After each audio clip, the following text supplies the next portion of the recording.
હવે કોઈ મહાત્મા ગિરનારમાં મળે અને પૂછે કે ભાઈ તમારે ગિરનારમાં અથવા તમારે શું જોઈએ, હું એટલું જ કહીશ ભાઈ ગિરનારમાં જે લોકો આવે છે એ બધાને સુખ શાંતિ મળે.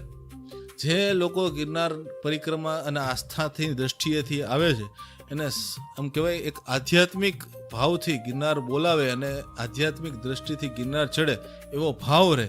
એટલે જ હું ગોરક્ષનાથજી, દત્ત મહારાજ કે કોઈ સાધુ મેળા હોય તો એને એટલી જ પ્રાર્થના કરું કે ગિરનાર બધાય આવો, પણ એક ભાવ, એક આસ્થા, એક કહેવાય આધ્યાત્મ, ખાલી ફરવા નહીં, ફરવા તો બધે જવાનું જ હોય, પણ ટુરિસ્ટ પ્લેસ નહીં, પણ એક આધ્યાત્મિક જગ્યા, આધ્યાત્મિક સ્થાન, તીર્થ સ્થાન બને એવું હું માંગીશ કે ભાઈ બધા લોકો આવે, શાંતિથી ગિરનાર દર્શન કરે અને આનંદ કરે. બસ એટલું જ મારું કહેવાનું છે.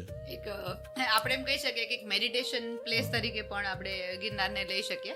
અને મેં તો ઇનફેક્ટ એ પણ જોયું છે કે જ્યારે અમુક સ્પેશિયલ દિવસો હોય છે ત્યારે ત્યાં આગળ કેટલાય લોકો એટલી સંખ્યામાં જતા હોય છે અને સરકારશ્રી ઘણી સારી સગવડતા અત્યારે તો આપે છે, પણ હજી ઘણી જગ્યાએ જે આ પ્લાસ્ટિક ફ્રી પર્યાવરણ બનાવવાની જે ઝુંબેશ ચાલુ છે એમાં હજી લોકો છટકી જાય છે અને જ્યાં ત્યાં કચરો નાખી દેતા હોય છે. એવી કોઈ ટીમ ના સંપર્કમાં તમે આવ્યા છો આજ સુધી ક્યારે?